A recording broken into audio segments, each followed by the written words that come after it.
is Tough Talk Tonight, brought to you by Heavy Bag Boxing.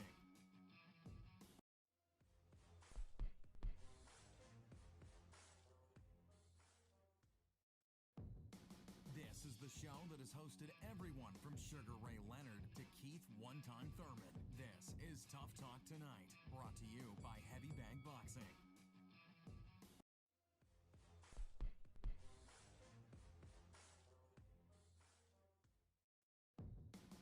This is the show that has hosted everyone from Sugar Ray Leonard to Keith One-Time Thurman. This is Tough Talk Tonight, brought to you by Heavy Bag Boxing.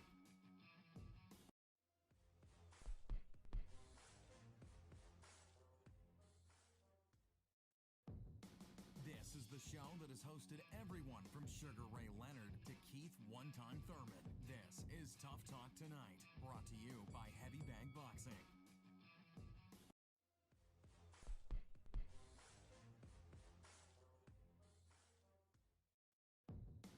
This is the show that has hosted everyone from Sugar Ray Leonard to Keith One-Time Thurman. This is Tough Talk Tonight, brought to you by Heavy Bag Boxing.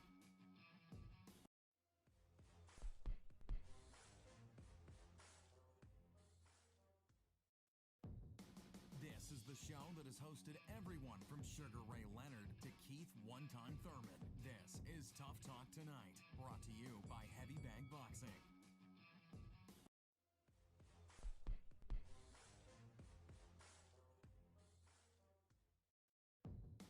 This is the show that has hosted everyone from Sugar Ray Leonard to Keith One-Time Thurman. This is Tough Talk Tonight, brought to you by Heavy Bag Boxing.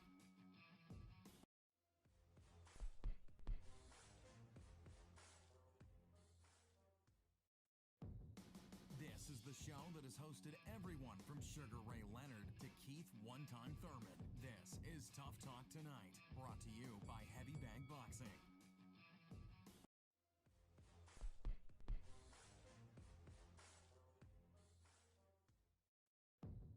This is the show that has hosted everyone from Sugar Ray Leonard to Keith One-Time Thurman. This is Tough Talk Tonight, brought to you by Heavy Bag Boxing.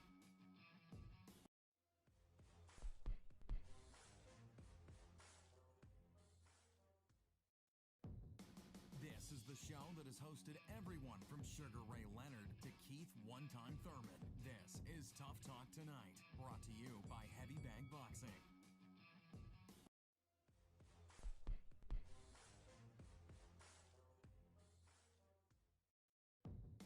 This is the show that has hosted everyone from Sugar Ray Leonard to Keith One-Time Thurman. This is Tough Talk Tonight, brought to you by Heavy Bag Boxing.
Yeah, I mean it was one hell of a knockout, but I think one person that at least wasn't surprised was Stephen Fulton. He said he picked him to win. He was hoping he would win. No, they got a little bad blood, a little feud. Him and Nery have been talking. Nery called him a blubbermouth or whatever, but that didn't affect him as much because him and Brandon is really what he wants though. I think he was picking Brandon to be a little bit more selfish because that's the motivation. That's more motivation for him than what Nery would have been.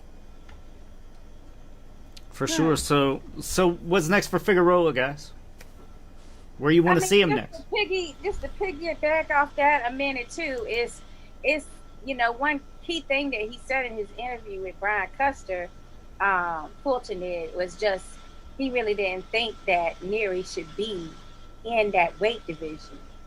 He thought that he should be, in a smaller. He should have stayed at what is it? 118. 118. Okay, so he didn't feel that he should have been a light featherweight. So, I mean, I'm kind of agreeing once I see them in the ring with Brandon, even though Brandon is one of the larger ones, taller, beefier, whatever you want to call it. I kind of have to agree with them on that. And, Brandon, I mean, what's next for him? Hopefully it's the Steven fight. I mean, the real question is, where does Nery go from here? Because we know he still has, great talent. So does he try to stick it out at light featherweight, or does he try to go back down? And I heard that it's kind of like he had to get a nutritionist just to make this weight. So I think it's best in his interest to go back down, but whether he can make it or not, like you said, that's another story. Go ahead, Robert. So I think you get the nutritionist so you can make the weight properly. That's why he did that, and he was able to do it with ease. He made the weight. They actually weighed in similar weights for that. But I don't think he needs to move down. I think he put up a good showing in the fact that he was definitely winning the fight. By far, everybody thought he was winning the fight before the stoppage happened. I think there's some things that he needs to go back and work on, though, especially more so with the defense. One of the main things I thought was interesting was the fact that he actually left Reynoso in this fight. He left Reynoso to go back to his old trainer. And then, especially getting into the heavier weights, I would think that camp with Reynoso would have been to more of his benefit. They could have gave him some more tricks and things like that to look for in that fight. But let's face it, he was fighting Brandon Figueroa, who also was a top dog, undefeated, and he held his own. He was winning the fight. I think what should be next for Nery is, I think, Roman. I think Roman is definitely in the picture. He should be the next talk of it, but they obviously want to match him up with Fulton because he's the top dog in the division. So you let Nery and Roman fight for a shot at the winner of that. Yeah. I mean, Nery was giving it to him. I mean, let's be honest. Figueroa's got a chin, and so did Nery. I mean, they were going at it. It's just, I think, more than anything, Nery gassed out. At some point, Figueroa just had better attrition. I mean, that's what it came down to. So, Lucas, why did he leave? I was listening to some of the. Why? Yeah, I did see an interview about that that he had with Ernesto Amador, and it's kind of hard to explain, but there just wasn't there was something missing there. The chemistry wasn't there. There's a particular term in Spanish that they used, and it's not exactly chemistry, but that's kind of the best way to describe it. They just didn't see eye to eye. They got along well. I think Nery really likes Reynoso. They're friends. Everything was good. There was just something missing there, and I mean, in my opinion, I think the reason he left was because that camp is kind of crowded. It's got a big guy named Andy Reese. It's got the heavyweight, forget his name, Frank. He just fought the heavyweight. Just won a fight recently. Frank Sanchez. And obviously you got you got Ryan Garcia in there, and Valdez, and obviously Canelo. So I'm not sure why, but I'm assuming that it was kind of a crowded house situation. Whatever that is, he just wanted to move on, and did. But I wanted to say in this fight, he did at 122. He looked fantastic. He made weight. I don't know if you recall, Lucas, that one video clip I sent you of him jumping off the scale. Yeah, he jumped off the scale at. Yeah, he went right for his coach and took that bottle and just started knocking it back. So I don't know if he's going to stay at 122. I assume he would. I don't see him going back down, but he looked good. He made the weight, was strong, did gas out a little bit. He seemed to slow down a little. And hats off to Figueroa. I mean, he picked up speed. Was kind of fighting it forward. Went southpaw a few times, which is, kind of exciting to watch, because then you got two southpaws going at it, and Nery was working the body with the left. So, I mean, it was fantastic. It was a fantastic matchup. Yeah, kudos to their trainers too. I mean, Figueroa's trainers, Diaz and his father, like, they kept saying, go to the body.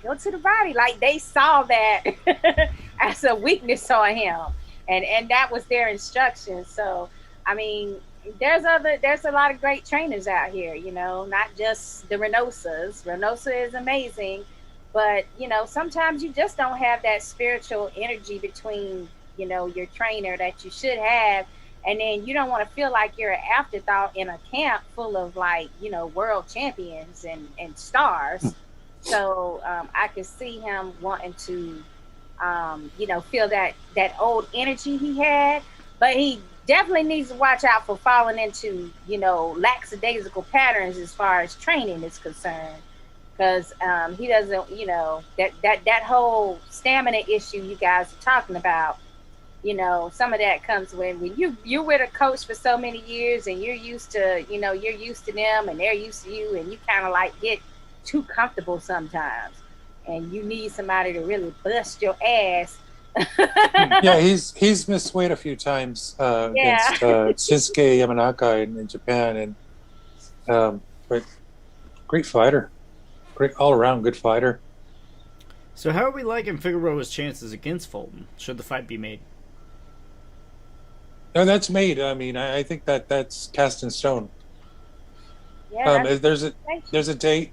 So 9/11/2021, and there's no site here, but there's 3 belts up for grabs. And that's what that one's cast in stone. I think that was written for both fighters, depending on who won. But yeah, this is it's got a date. September 11, 2021. Ready to go. I mean, how many of you guys were like happy to see, like, hey, this play, they're both on board. Nobody, they're both in the ring. They're both agreeing, like, yeah, this is what we want. I mean, and this is something that happens when you're at lower weight classes, and it's also something we've seen at like 154, where people that, like, everybody is willing to fight everybody. Like, there's nobody saying, I don't want to fight you yet, or all this kind of stuff going on. So I really appreciated that element of it. Now, to answer Lucas's question, no, I don't think he has a chance in hell against Fulton. I think that his style, I think he has the heart. He definitely has the chin to try to see if he can go into the later rounds. But skill-wise, I just think Fulton's at a different level. So you're saying the best chance basically is just a puncher's chance at this point? A fighter puncher's chance, yeah. So what's the difference between a puncher's chance and a fighter puncher's chance? I mean, if he can get him in the later rounds and dig deep, he can do some damage. He can possibly get not just a knockout. He can try to get a TKO, or he can take him into deep waters, make the fight clean and crisp and close in the early rounds, and he can try to eke out a decision. Yeah, for me, it's like, Stephen, he surprised us all. Cool boy, stood toe-to-toe with Angelo Leo. And Angelo is one of my, I love him as a fighter. He just got that heart of a fighter. And I was like so shocked when he did that, because I was like, what is he doing? Like, he's not known for just being inside the pocket. But I mean, it worked out great for him. And we know from that he does have the ability to be on the inside. Now, I don't know if he'll have that same strategy with someone like Figueroa, though, who's bigger, you know what I'm saying? We'll have to see how that pans out. But Figueroa, man, it's hard to bet against him because of the fact that he always pulling out a W. Even when he's the underdog, each time he's pulling out these W's. I still got to lean towards Stephen for the win, though. James, would you echo that? Good question. I wish that I could say yeah, but I said that against Nery, and look what happened. So I was just completely surprised that and I like you, Sakura. I saw Nery go down, and I'm like, wait a minute, what just happened here? Hold on. And you get like 10 instant replays of videos. So I'm like, oh my god, I couldn't believe it, because I mean he got hung out to dry on that shot to the body. Yeah. That was bad. So I don't know. I don't know how to answer that. My default answer is just give us a good fight. Just give us a good 12-rounder. I don't know. It's still a little hard early to say. Pick. I'll let you off the hook, because it's still okay. early. We got future shows to plan that out. So let's see. CJ Hooker says great chance for him to beat Fulton in September. I like his chances, but we'll have to wait and see. Continue. He is on a roll. He is on a roll. Yeah. Continued said I got Figueroa in September. I like him better than Ryan Garcia.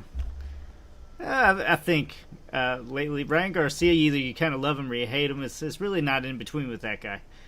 Friends with the YouTubers. You gotta hate him right now. See, you gotta love him or you gotta hate him, I guess. You gotta hate him right now. Ryan Garcia's coming to the party. Now something He'll be back. He'll time off. He'll be back. Oh yeah, not for sure. And he'll have Rob's attention again. They'll be like, all right, he's back in my good graces. I can see it already. Something that we normally kind of save towards the end, I'm going to try to do now. Let's go to your tweet of the week, Sakura. Okay. Well, what was that tweet of the week? You kind of popped that up on me. It's okay. All right. So we got the world champion, Jamel Herring. And he says, from my understanding, he doesn't want any step-aside money, according to Malik Scott. So the trilogy is what we'll be getting now, I guess. Thoughts? Hashtag Fury Wilder 3. So I've also heard the same thing that Malik Scott is saying, that Wilder does not want step-aside money. He wants to fight this fight and have this trilogy instead. I don't know how they work this in with the schedule that they already planned out with AJ. And, a lot of people are upset with him. This is why I wanted to read that was my tweet. Because people are upset. They talking about Wilder for this and that. But I'm like this. If you sign a contract and you're contractually obligated, why are we upset? I mean, they were going to just totally dismiss Wilder and go on with their business like they didn't have a damn rematch clause. And I mean, how did he think that this was going to work out in a pandemic, by the way, which is considered a natural disaster on contracts? So I don't understand where this speculation came from, that they thought that they could just skip over him like that legally. So, I mean, for me, I just wanted to point out that regardless if Wilder is going to make a great fight, or, Fury's going to do the same thing, or Wilder has a chance to KO Fury, to me, it's a second point that when these boxers do these contracts, it's for a reason, so that things will be honored. And I don't think it's right for fans to be all over Wilder about this arbitration and legally binding contract that was signed, and him thinking, hey, I should be given this opportunity because it's on my contract. Like, I just don't think that that's right. And I know a lot of fans are doing that.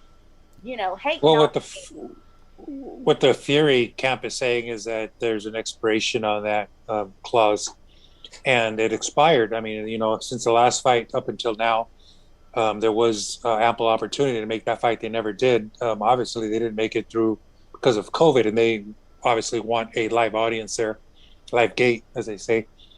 And that's their defense, and it didn't get made for that reason. And they're, my question is, like, there's a judge that's ruled that Wilder has rights to that rematch. He doesn't really have jurisdiction, though. He's an American judge in the United States. I don't know that he can compel anyone to well, they fight both here. agreed to the arbitration. So on the contract, it gives you an option. Whether you want to pursue something legally, you either decide you want to have it in your jurisdiction, or you both agreed to arbitration. So apparently the arbitration came into play just because they both agreed to that on the contract.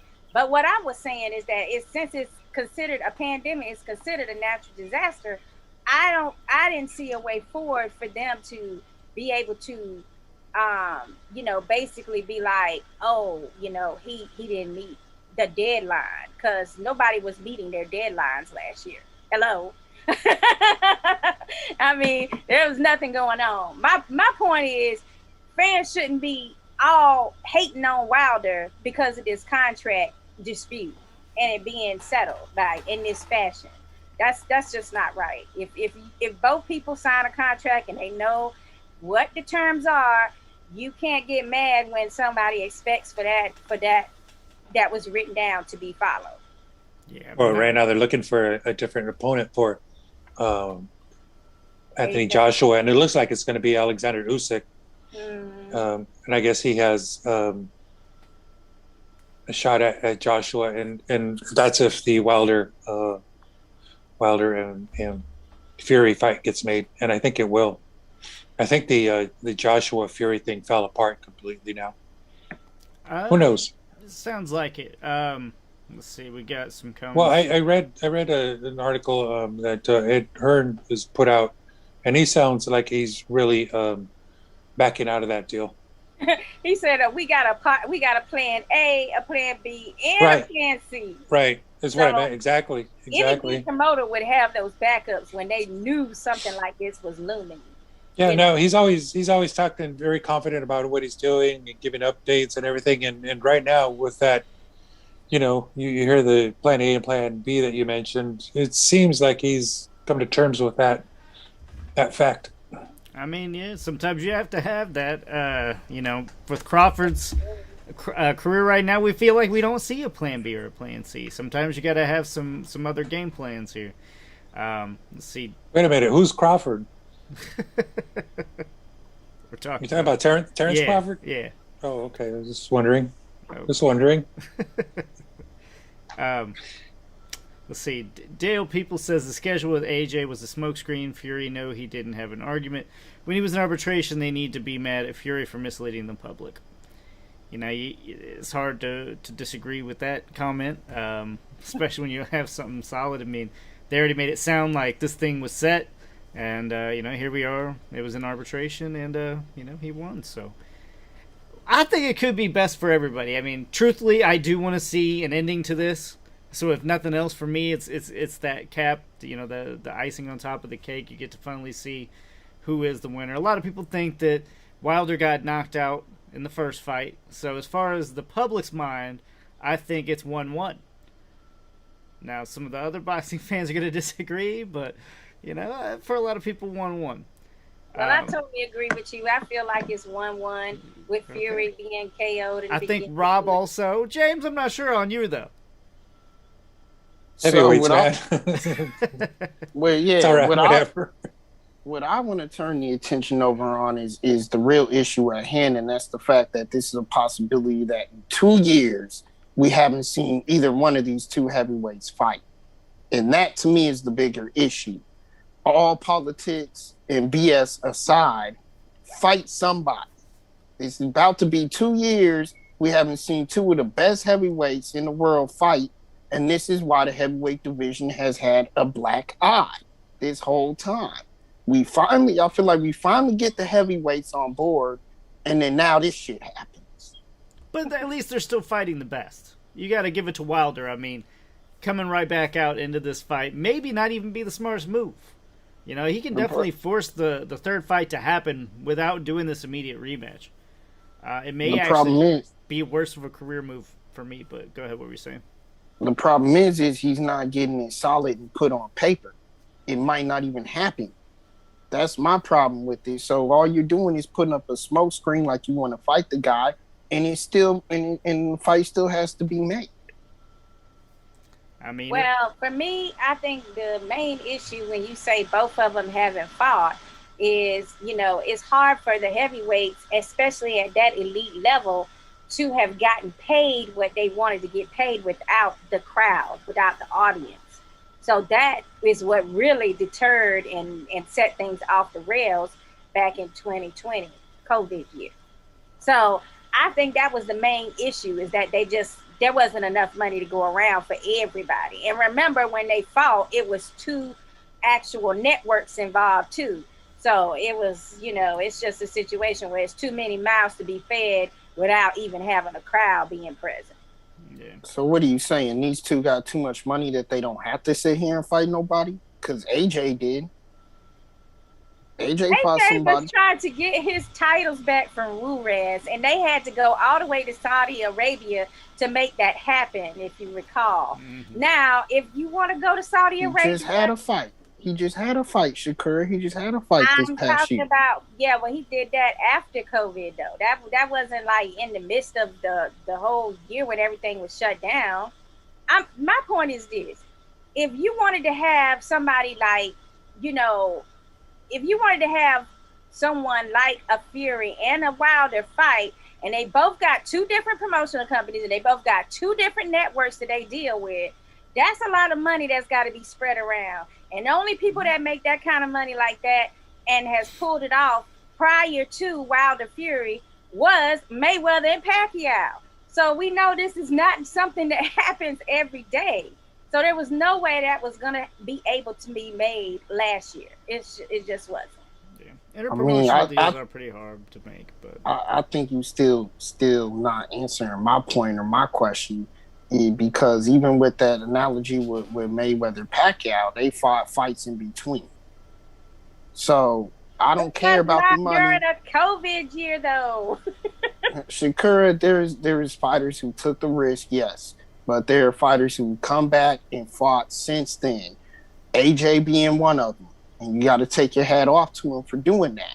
For Wilder to sit here and say, I only want one particular fight, and we really haven't even seen what he's doing in the gym right now to even prepare for that type of fight. Why? Because it's not even being negotiated yet, is bullshit.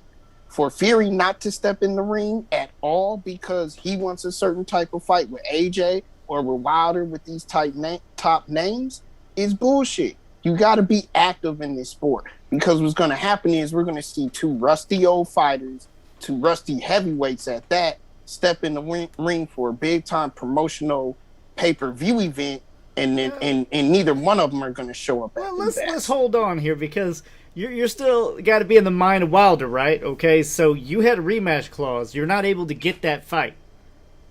You have to go after that. Yeah, that's what you have to pursue at that point. This is a legal demand that I have, a legal claim to this rematch. And you're going to tell me why? Just because I need to stay active, I need to forget about that and go fight somebody else? You're also talking about a man who thinks that his own corner man who was with him from the beginning of his career sabotaged him in the corner. And what do I get? That's a meltdown. That's pretty much. He's pretty much having a meltdown. He's having a meltdown. And if I'm Wilder still, what do I get for going out, risking another loss and a big payday? He knows he has to have that immediate rematch because that's the biggest amount of money he's going to make. If he goes back and fights Luis Ortiz again or or anybody for that matter. I mean, an areola, something like that. It's still a risk, and it's a risk of not even getting that fight in the future. Well, you better be confident that you can win those fights, especially at the level that you thought you were at. My problem's with Fury, okay? That can't... You know the rematch clause is there. You just try to narrow that down first before you start, making deals on the side. Oh, that doesn't really paint him in good light for me. Go ahead, James. Sorry. How about like F.A. Jagba versus Deontay Wilder? It just doesn't keep busy. Maybe. Those fights out there. My thing is, Rob is the main one that if he'd have just grabbed a stay busy fight, he would be the main one. Like, why you fighting this chump? Yeah, why you fighting this fight? Yep. No, because you guys have made that point. COVID happened. I'm not going to be mad at you because of COVID, so you have to take a stay busy fight. I'm not going to be mad at that. CJ Hooker says, let's have Joshua versus Ruiz 3, Fury versus Wilder 3, and then the winner fights for the undisputed. I think a lot of us would love that. I personally would love that. It gets Ruiz another chance to prove this ain't, just some easy fight, just some one-punch wonder, so to speak. And then, of course, we got to see the trilogy ending for Fury 2. So 2 rubber matches. You put that on the same card. That's actually worth some good pay-per-view money. I'd pay to see it. Yeah, but you left Alexander Usyk. You left Usyk out of that equation. Man, I think he deserves to be in it. Put him on the undercard. Put him on the undercard. And we didn't talk about that. Joshua's or Usyk's chances against Joshua, but I think if he's going to take anybody out at the top, I think Joshua would be the one. I mean, let's just face it, though. I mean, with a Ruiz AJ fight. Now we're asking AJ to take the same risk that we were just supporting Wilder and not taking, which is taking a different fight that you could possibly lose. The difference, though, is Wilder has the rematch clause. He already has claim to that fight. Joshua has no claim. But that doesn't mean he wants to go back and have a third fight with a man who, knocked him out silly. Well, not knocked him out, but TKO'd him silly, okay, on a very, very good Ruiz day, which is what we're seeing now. Well, let's not act like it's still not a big money fight. I mean, that rubber match is still a big money fight. Yeah, it may not be as big, but it's a big money fight. I believe you. That's correct. I agree with you on that. I just don't think it's going to be in AJ's best interest to go back to that particular web. Go ahead, read the comment. I see. Read the comment. Okay, so this is directed at Rob. Fury couldn't step in the ring. He was in court battle, by the way. George Foreman accused his trainer of spiking his water as well. And don't get me started on Panama Lewis. I understand, Dale. People, why are you giving this man credit? Okay, why you sticking up for Deontay batshit crazy Wilder? Okay, the man had a serious mental breakdown after that fight, and we all know that his trainer. We all know his trainer. His trainer is a very good person, very honest person. He's still working in the game right now. He's in Charlo's camp, by the way. The younger brother. Right. Or the lower weight. He's in his camp right now. So this man is of good stature. It was a mental breakdown completely against Wilder. And once again, if you see those crazy videos that he does, the man is insane. All right. So I think that going after his coach, Breland, who had been with him from the beginning, basically was a bad look. But we're acting still like Fury don't have a questionable past with cheating allegations. There could be something to it. I don't know for sure, but I'm not willing to rule it completely out. Let's stop acting like Wilder is coming out of left field with some of those claims he had of cheating. He did. The Breland, minus the Breland situation now, minus the training. But that's the issue. That's the issue at hand. And you make one excuse, then you got a second excuse, then you got a third excuse. You got problems. There's a problem that's following you around. That some of those excuses you're calling excuses aren't grounded in some type of root of truth. But Like, listen, Yes, exactly. It doesn't mean Exactly. just because you're It's not fairy willing tale. to accept. Well, no, just because It's you're not willing to accept that fairy you tale. lost fair and square doesn't mean that some of the things you said don't have some type of possibility of being true. And we I think the go down possibility the is like 1%. I mean, that he spiked his water. His That costume is was too one- heavy. That's one. yeah, that's where I it started, James. Come That's on. exactly where it started. It started That's with the one heavy that I costume can't get that over. he picked out. guys, But then he was training with these weight jackets before that fight. yeah, I really feel like, we're getting sidetracked with some of these excuses and not focusing on the ones that actually could have some root of truth in them. But also, a lot of things That's that someone's. hold on, a lot of things that we read out in the public and that are supposedly something that came from his camp never came from his damn camp. So we need to like really start understanding and realizing exactly like which ones were him and which ones were not. Because there's bait and switch out here, bait and click. So a lot of things that were said, especially the costume situation, that was something that Wilder never said out of his mouth. Yeah, I don't know though. He did make a whole video, right, of like several allegations in one video. He Right. actually had an interview with Brian Custer a while ago too. That Custer took him to the fire. I gotta give him his props. Like he pressed him on a lot of things. So if you haven't, That's his job. if you haven't seen that particular, yeah, but we all know that some reporters and some journalists are not gonna press these guys for real answers because they fear being what do you Whooped. call it? Yeah, blocked out from then on out. But I mean, anyway, I think everybody should go watch that video with him. And I think those questions were cleared first. They were like, "Hey, this is what we're thinking about." Yeah, you don't pop those questions up on a heavyweight boxer like Wilder. Well, Might end thankfully up he was knocked in the out. car because it was COVID. So Wilder was in his car and Brian Custer was in an undisclosed location. So yeah, it don't matter anyway. You can say whatever you want. You far away. All right, guys. Let's turn the tables here and go back to this weekend's fight. We had a comment on that. Oh, go ahead. I thought we already read it. I'm sorry.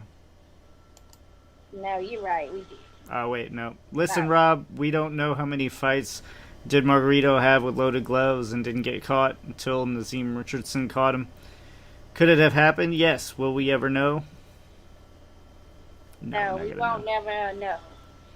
I'm one of the few to think the Margarito fight was actually starting to go, the second one, I'm sorry, was actually starting to go back into Margarito's way, but they stopped it because of the eye, so we'll never know either. I mean, it definitely could have turned tides again, and Margarito definitely could have stopped him. Right, but the question was, how long had Margarito been patting his gloves before people actually, before he was found out by Nassim, that trainer Nassim. That's what I mean. So, That's the real question. We don't really know how many fights that was participated in. In the case with Fury, we had the guy from his gym that was sparring with him. Remember that? Saying that the glove was suspectedly, fabric or fibers was pulled out of the glove. and it's funny, but it's not funny. But I mean, so and then you had the guy that thought he had the meat. He told him to say that he purchased a certain type of meat over in England from him to justify why he had, the steroids in his system. Right. So it's a lot of stuff like that's like, okay. Like one time an issue comes up, you give somebody the benefit of the doubt, like a Canelo. He only got, that popped that one time over the meat. Now you get 2 or 3 more times with, suspecting things. Now you're starting to look at things a little different. now, The thing with guys, Canelo, yeah, go ahead. guys, I mean, just to be fair, I understand what you're saying about that aspect of it. That's not what I was talking about. The man completely blew that off to me in the merit of his argument by actually blaming his own trainer. for sabotaging him in the corner. That's what I had a problem with. Well, absolutely. I don't think that was grounded in any type of reality. And at that point, you're looking at a situation where someone like Breland had given so much of his time to Wilder that it just doesn't make logical sense why he would sabotage his own fighter. It's just not grounded in something real. So to me, I totally get it. I think he was more mad at Breland because he threw that towel in. So he's going to try to make it seem like he's justified in his mind that it was the right thing to do to just get rid of him. So I think that's more what that was about. Well, you mentioned the thing about Canelo and Clenbuterol. And I think that's the last thing you want to take as a fighter. It's counterproductive. You want to be faster and stronger, not heavier. You want to make weight, and that Clenbuterol is not going to help you make weight. But the amount that you would ingest in a meal in beef is minute, but it still shows up in your system. But I mean, he's not the only Mexican fighter that's come under fire for that. Another thing is that if you wanted to take an unfair advantage by with PEDs, it's not going to be Clenbuterol.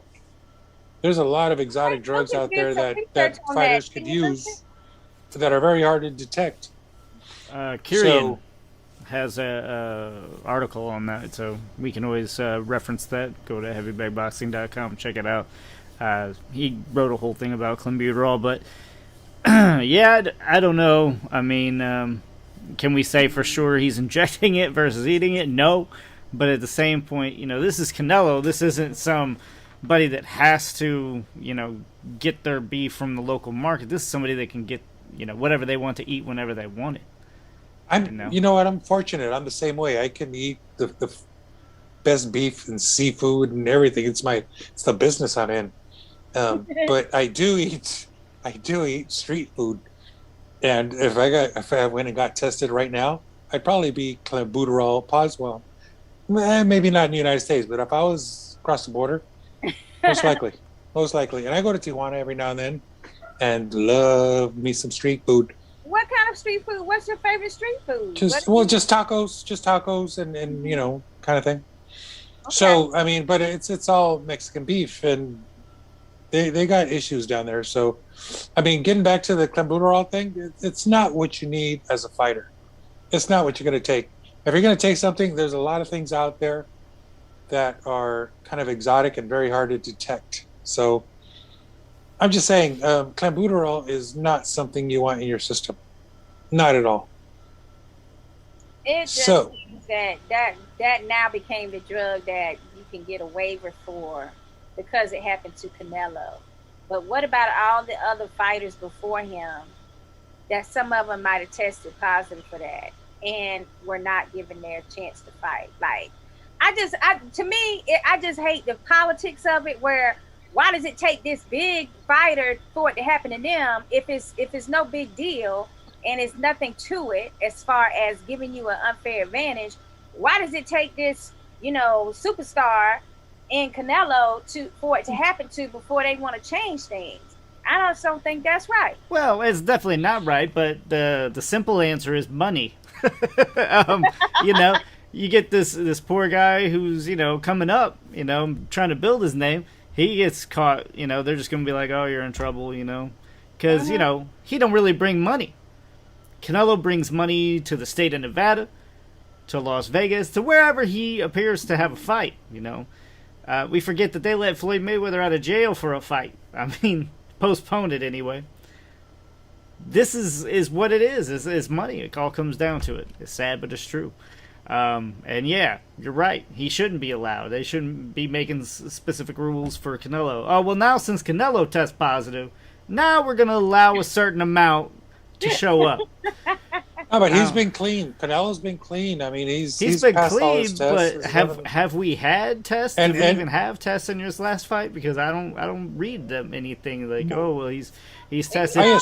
And also, talked about VADA all together lately in some of these fights. Have you guys realized that? Like, we're not getting any VADA updates in some of these bigger fights now. but let's not forget Okay, he was not a part of the clean boxing program whatsoever until the Golovkin fight when he got caught, and then all of a sudden he joined the CBP program. Now I didn't realize that. And he's supposed to have been the whole time because they wanted everybody that's top 5 in the division, top 5 rank. So. Since y'all always hating on Canelo, shout out Canelo for your wedding, man. Congratulations, Canelo. Oh yeah, salute. We're not hating on him. We're just saying possible cheating, so to speak. Congratulations. No, he's not a cheater, man. That guy's not a cheater. Well, he tested positive on 2 tests. It was not 1. Well, so since he had 2 tacos. But you were wrong there. I don't know. I thought it was his mom's food because he said he loves, he just loves his mom's food. She's like apparently a really good cook. So I felt like he just went down there and was like, damn, you know how you just be craving something that your family cooked, somebody in your family, like your mom or your auntie, whatever. And you're like, hey, cook me this right quick. Sorry, but if you're in camp, you shouldn't be eating that food. But anyway. But if you look at... If you're in camp and you got the money, why are you eating this meat? Send your mama a care package with some of this USDA type meat in it, overnight it, and have her cook that. But if you've ever, I forgot where I was going. But I mean all the elite fighters, right? Pretty much have some kind of drug scandal. If you've been elite for more than 2 or 3 years, chances are you're going to have some kind of drug scandal.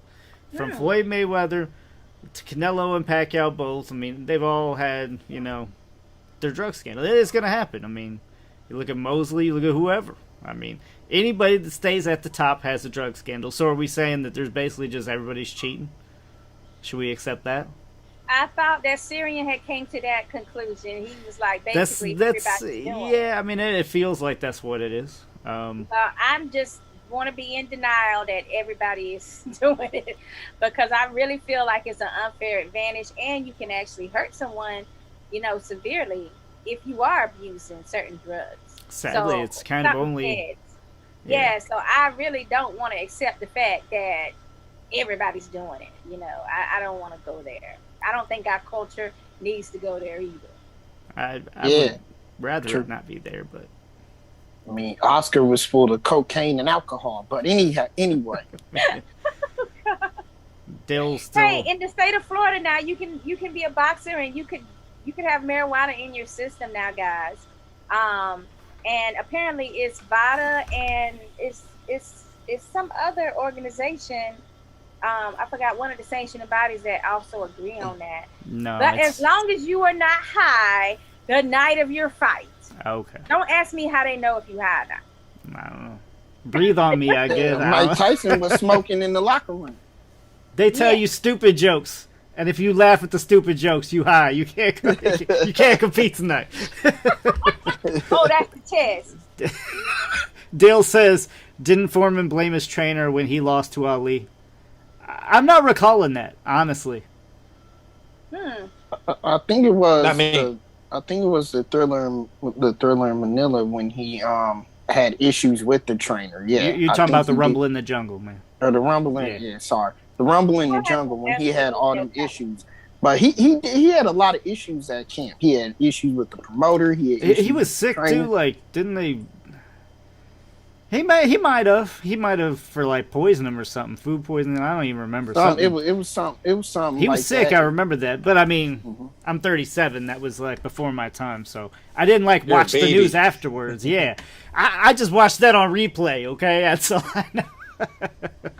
Yeah, that's one for Emilio, the librarian, the boxing librarian. So he can go back and tell you the year, the date it happened, all that. But this reminds me of an article I read many years ago, a long time ago. And there was an American sprinter. He ran the 100 yards. And you'll help me with this. I don't remember his name. Oh, Carl Lewis.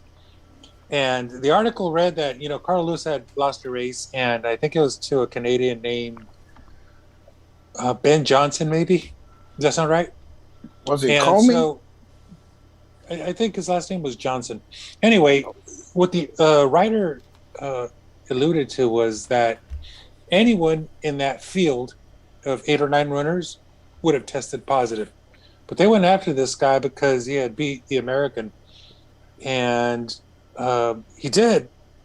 But he tested positive for something that was like kind of generic. It would be found in anyone's system. So they can pop you on anything. There's a lot of politics involved there. And well, it's one of those things. Well, I know they got, you know, clenbuterol, whatever it is. Yeah, I mean, yeah. It's part of the they can problem. get you on anything. They can get you on anything. That was what Toni Morrison's wife, Trisha Morris, is fighting in court now because, you know, they were saying that he had HIV, but the test that he actually took, the blood work, it was not even a HIV test. It was something you call an ANA test, which is something that you take when you have numerous types of immune conditions that it could be. So, I mean, you could have MS to Parkinson's to lupus to HIV, like all of those tests positive for ANA. So it's this big thing where it's like, you know, the Nevada Boxing Commission has even said, no, he didn't test positive for HIV. So they think that it had something to do with the politics then and Don King and all of that going on, and who they wanted Morrison to fight or not fight at that time. So, I mean, yeah, it happens. It definitely happens. All right. Yeah, I mean, it is what it is. Moving on. I think we could definitely talk about this all day. Yeah, I can feel like a deeper conversation there. But, yeah, we got to stop. We're going to run out of time here.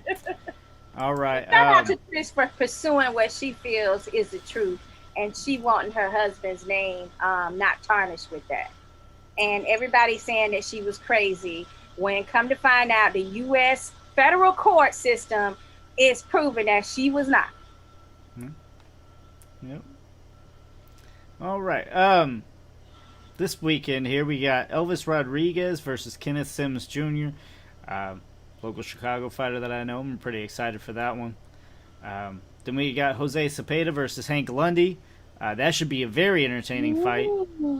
And then we top it off with Jose Ramirez versus Josh Taylor.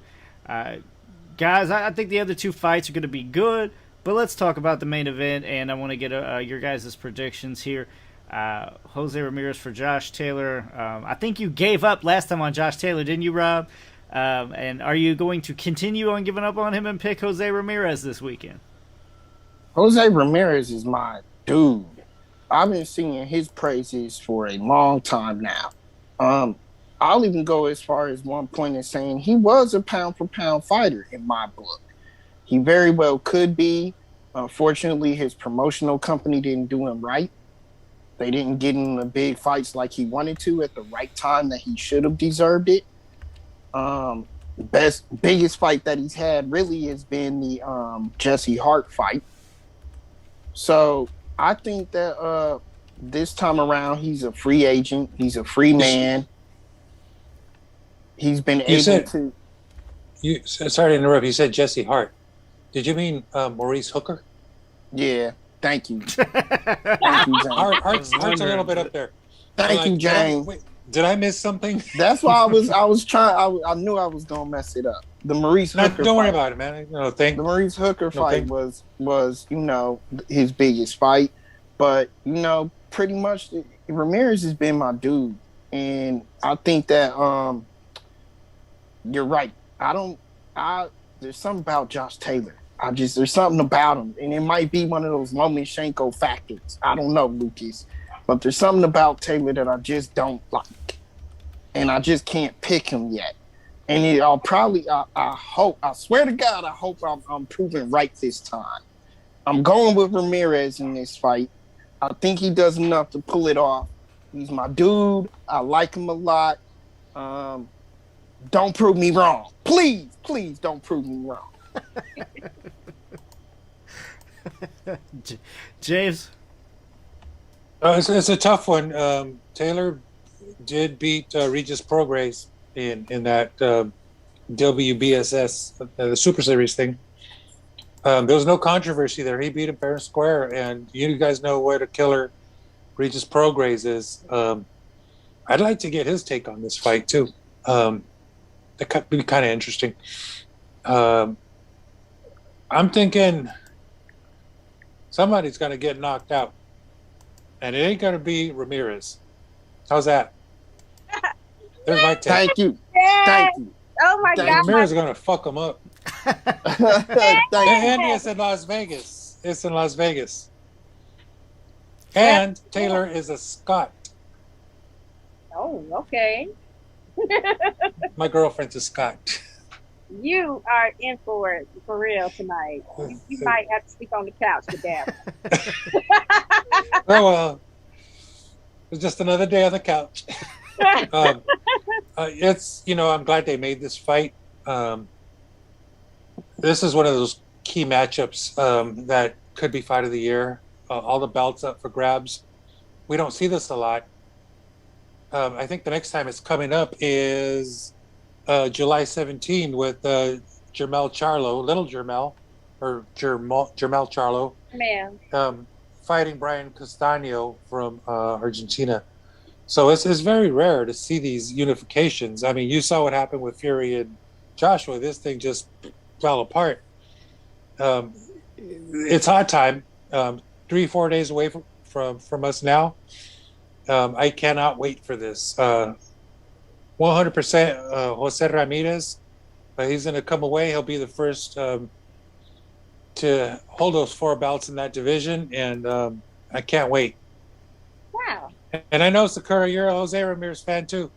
You better believe it. And it's very similar to what I like about Brandon Figueroa with the body work and the aggression. Those are my 2 key things that make me love a boxer more than anything else. So that for me puts Ramirez as my number 1 for 140. With a close second would be Taylor, just because of the heart, the fighter. You know what I'm saying? But Josh Taylor did promise his fans a win this weekend.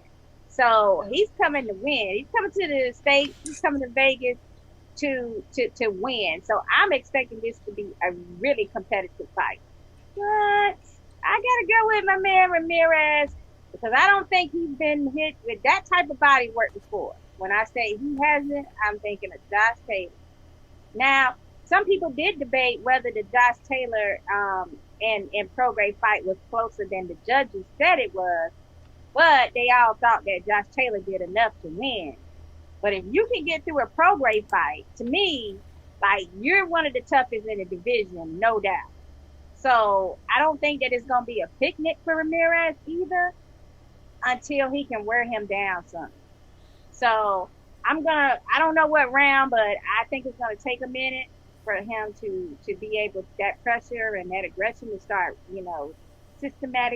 systematically breaking him down. So I'm still gonna cheer for Ramirez, but I also love that Zepeda fight that's coming up on that card too, because he's one of my favorites too as far as pulling out fights. And it's an exciting fight. I've seen Hammer and Hank go at it, and I think he's a little up there in age, isn't he? Yeah, Hank's kind of in his golden era right now. Yeah. This is kind of one of his last outings kind of thing, isn't it? I was surprised to see this matchup. I would say there's a lot of he's on his way out. Yeah, I'm not sure if this is going to be for sure his last fight, but...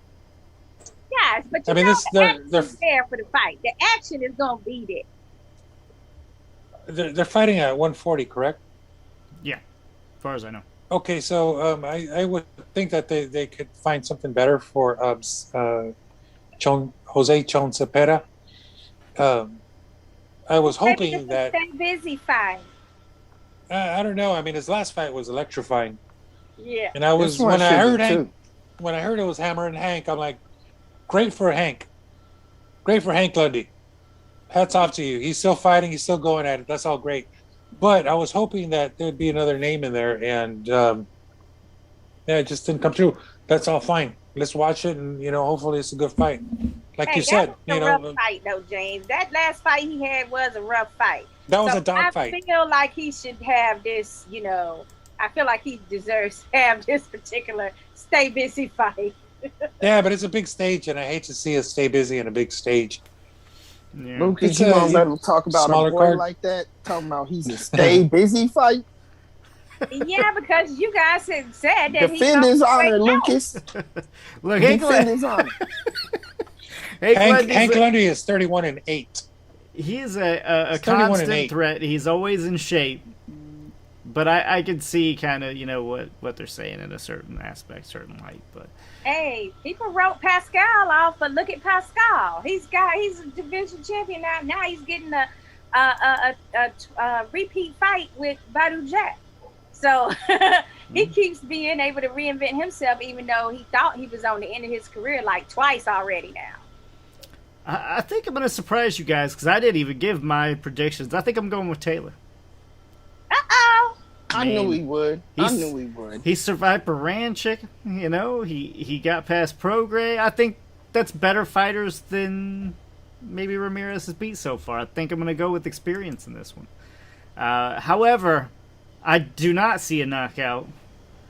I'm seeing a decision and a pretty close fight. I mean, I'm with James on this one. I do think it's going to be practically a 50-50. So it is going to be a close fight. It's going to come down to the championship rounds. And I think Taylor just may want it a little bit more. Ramirez KO, baby. Yeah, no, I'm thinking there's a knockout. Just like Rob said last week, somebody's going to get knocked out. Right, I said unlike you. I forget exactly what fight that was. Okay, unlike you. I don't see a KO. I don't see a KO. Yeah. I do. I'm the only one picking, so hey, I got to catch up on points anyway. I'm actually excited you guys did not pick Taylor. Well, we got to find out what Javi's deal is. We got to see if he's going to go. That's true. He's not on the show. Here's a question off the wall. Can we see Regis Prograis fight the winner of this? A rematch with Taylor? That's what I've been waiting for. Or Taylor Ramirez here in Los Angeles. Y'all can stay here. I've been wanting to see a Ramirez-Prograis fight for years. But the problem's going to be everybody's saying they're going to move up after this fight. Like Josh Taylor saying he's going up to welterweight. And so is Ramirez saying that. So the only way that Prograis is getting that is if he actually moves up with them. If that's the case, then we don't need any other divisions. It's all about welterweights, and that's it. Yes. It is crowded. Man. That is crowded. It's nice to have that kind of crowd going on. I mean, you could have a couple of different tournaments, and then the two tournament winners face each other. I mean, that's how packed it is. Yeah, 16 weeks worth of tournaments with that kind of crowd. Yeah. Can you imagine? Yeah. Our heads would be spinning. Rob, trying to keep the show to closer to an hour, but I'm not sure if you prepared any rapid fire questions for us, sir. So I had a few things that I teetered about, talking about a few off the wall, so to speak, type of topics that I just kind of wanted some opinions on. Sure. And the issue there, though, is that, in thinking about it after I did the research and everything, not a lot of people know about this type of stuff. So we could discuss it or whatnot, but it's nothing that's coming into fruition, so to speak. So it really would just be talk or whatnot. I'm confused. Well, what are we talking about? Fighting in space? Yeah, it's like that, right? No, there's a house, and I encourage our fans to Google this, get on YouTube and view it or whatnot. But it's supposedly the largest square footage home built in the world. It's out in Beverly Hills, California. And it's the most expensive house in the world. It's $500 million house that they built. And the guy, the builder, designer of the house actually owns it. He's going to live in it with his family. But the house has the capacity of 900 plus people to host a 900 plus person event. And because of the square footage on the house is so big, the yard is so big to where they can physically plant a ring in the middle of the yard. and then build a pay-per-view level event around it. What he's proposing to get with Showtime and other promoters to actually come and build a world championship event at this house. Okay. I would have been with it if it was early pandemic, but I think they can go to Texas now. You know, we can see some fans, so I don't really see this as having a point anymore. Like, if this was, you know, we're talking about like August or something the last year, I'm with it. But now it just seems like, why? You know? So I knew kind of Lucas would be going there. Here's why I like it in terms of making money, right? Because it can give you exclusivity. You can build this big event. You pay, if you have the money, of course, you pay the money. You get this big, extravagant nightlife type environment where it's really intimate. You're there one-on-one with the fight, in the middle of the fight, involved with the fight. The levels of this house is unbelievable. So they have like a rooftop level that fits like 100 people on the damn rooftop. You imagine getting like a seat there on the rooftop where there's a party-like environment and all this food, drinks, and everything, and God knows what else going around. And then the ring in the middle where all the action is, and you could just sit there and be involved with the action. I mean, to me, it's just interesting that somebody would even put together this type of venue and this type of event, because to me, it builds a more intimate persona in boxing. And we do have to think outside the box now, Lucas. Even though the pandemic is over, what's wrong with thinking outside the box? I think that's something that Triller would be kind of interested in, is hosting fights there. Because it's kind of Hollywood, which is like, you know, right over the hill. And, you know, I think that particular venue is a music venue primarily, but they can do boxing there. I'm not really too familiar with it, but if that's what they want to do, they're going to attract some good fighters. They just need a good promoter to put these fights together. We have good promoters here in Los Angeles. There's Bash Boxing, who can do anything, anywhere. That's a really, really good team, or good leadership there. There's a few, and it could go off, and I wouldn't be surprised to see something like that at that particular venue in the near future. It seems like the way boxing's going, it's either, you know, this big venue or something more privatized, personalized, customized like that. And I think there's a good possibility at that particular one. I mean, very good. For me, I'm just like, hey, why not? It's something different, something new. I mean, we don't always have to have something in an arena all the time or a stadium. Why not? I mean, it's something to be. I mean, I loved it when, like, I know this is Hearn's mansion, and it's not anything close to the square footage and size of this particular house in Beverly Hills. But I mean, I like that look that it had when he had the event at his mansion that time. You know, I think it's a great way to just, you know, switch up a look for a time or two. Now, the only issue I have is that there's a lot of different venues that haven't been able to have any, you know, real events through COVID, and they really need the revenue right now. So, I mean, I hope that this would not be a situation where when you want to have something in LA, you know, and it comes down to the Staples Center and this particular, the one house, then, you know, they take the bid from the Staples Center after they haven't been that many events in the last year. You know what I'm saying? Like, I just don't want it to interfere with the comeback of a lot of these venues that suffered and struggled, and as well as lost employees or had to lay off employees during last year to be affected by it. That's my only caveat to it. The real quickly, the only thing here in Los Angeles is that you know, as far as venues go for boxing, we have the Dignity Health Sports Park, which was once Home Depot Center, and I guess it's changed names a few times. They call it the Punch Bowl now, with good reason. Mhm. And I think that is like the perfect venue for fighting. Personally, I like indoor. It's Mhm. louder, Yeah.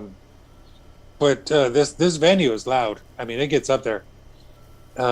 It probably doesn't get any better than that.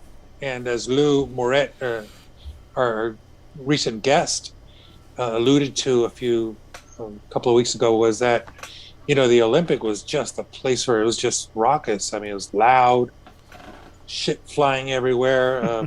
I mean, you were like, no matter where you were in the Olympic auditorium, you were In close to the danger? ring. Yeah, exactly. In danger of getting doused. But it was, and I know both places intimately, and I love them both. But I just like indoor.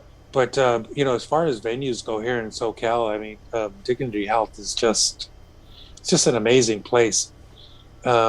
They get started in summer with the fights around 3 or 4 o'clock. There's a lot of daylight, but by the time they roll around to the main event, it's dark, lights are on. It's really, really exciting and loud. Um, as long as there's no riots in the crowd, everything's good. So are you for the house that's called the One for Yeah, 500? the one. Can we just get this straight right now? I mean, I'm just amazed. Like, can you imagine if you have enough money to have a $500 million house in Beverly Hills? Like, what kind of money does this dude have? Like, this is next level money. And now I was on the video because Rob told me to check it out. So the video had it where it showed that it was a whole nother like type of nightclub that was A whole attached nightclub that you can at the drive house. to without interfering with the front entrance of your actual living quarters. Like, this is like some major big big time home what we're talking about here. I just think that anybody that's on their way up the hill, that's neighbors, will be really pissed off when all those people show up for this fight. I mean, unless they're gonna shuttle people in from somewhere else. No, it's a private venue kind of thing, and I think primarily it's music and club. But there's a lot of zoning issues that you got to put up with. So who knows? Give me Dignity Health and give me a good card, and I'm there. All right. Rob, got any other rapid fire?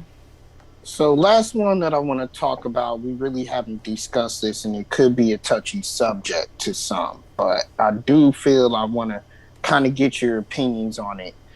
Guys, the grand jury recently indicted Puerto Rican boxer Felix Verdejo in an incident there.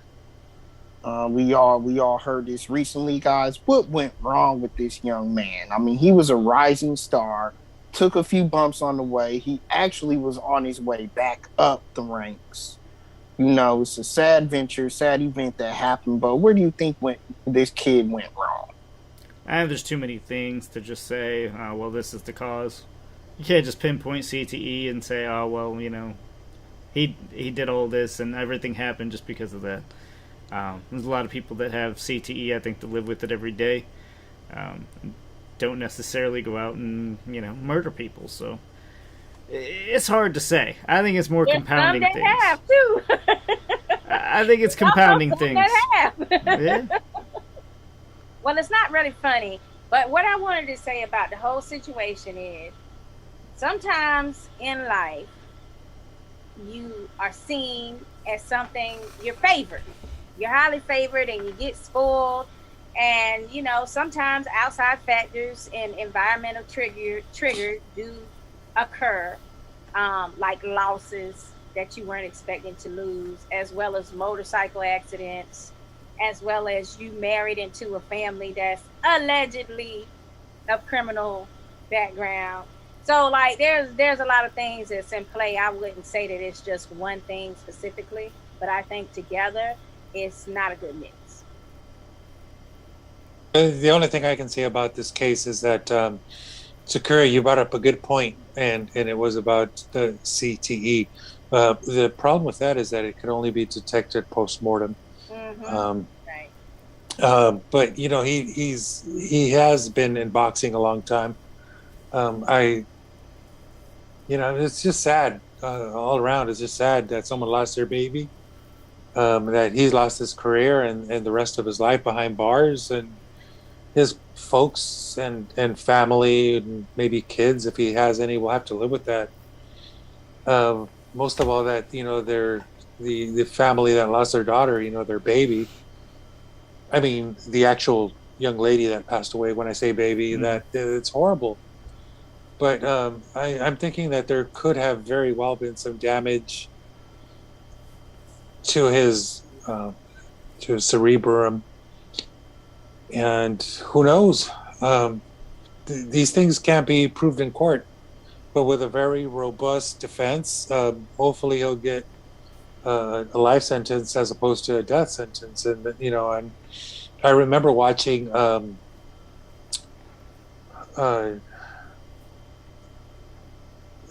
television, like on channel 34 or whatever here in Los Angeles, with Ernesto Amador and Miguel Vasquez. I'm sorry, Israel Vasquez. I said that wrong.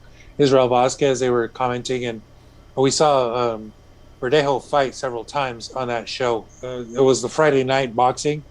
Verdejo made a couple of appearances there.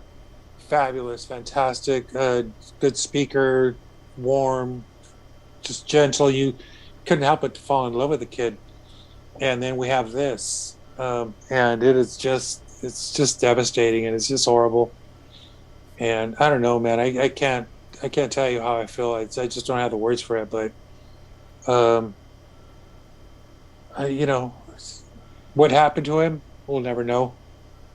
It's impossible to know, but because of these tests and the way they come out. But Gesundheit. Sorry, I was trying to mute it. I was like, "Where is it?" God bless you, Lucas. So, looked like I hit you with a right. Whoa. So, no, the idea there is that it's just a horrible situation for us all. Boxing, his family, their family, everybody. Yeah. That was well said, and I'm gonna end it, but I just want to remind the fans out there and everything, because this is not, unfortunately, the first dark story that we've heard in the sport, and it's certainly not going to be the last. Boxing is indeed a sport, but there's three major functions, major problems that go on with the sport. One of them being it's a blood sport. It is a very rough and brutal sport. It does have violence. Number two is the fame and fortune that come along with it. You're taking these young kids that get famous literally overnight, and then that happens. And then also number three is disappointment and heartbreak. There's a lot of boxers out there. There's a lot of boxers that do suffer from depression, that do have heartbreaks in their careers that just don't pan out to be the level that they thought they were, and that leads to these issues as well. So if you ever considering anybody getting involved in this sport, definitely look out into these things and try to bring them up the right way, so that way none of those things can affect them. Yeah, that reminds me of the one fighter from, I believe it was Venezuela. It was a motorcycle accident with him too. His name just escapes me. Edwin Valero. I think he had, and there was another case. There was another case where someone did something to that degree, and I wouldn't even guess at his name at this point. But it's kind of, for the numbers, it's kind of frequent in boxing, and there is just a lot of chance to damage. There's a lot of damage in this game, and when it manifests itself in violence, it's just the worst. Just affects the sport in many ways. So in the end, there's not a lot I can say. But if you have a family member who's involved in the sport, you got to keep an eye on him, and hopefully they'll have a good, healthy career. But there's a chance for some of those things to happen as well. For sure. A lot of fighters kind of came from struggling lives to begin with. So, a lot of that doesn't go away just with, fortune and fame. Got to remember that everybody's human. And, yes, it's rough to see that kind of stuff. And it hurts everybody involved. But, again, for James, Sakura, Rob, I think I'm ending the show for the night. Definitely check in again next Tuesday where we're going to, talk about the winner of this weekend, but we also will be discussing Devin Haney and his chances against Jorge Linares. So for the Heavy Bag Boxing team, check us out at heavybagboxing.com, and we will see you again next week.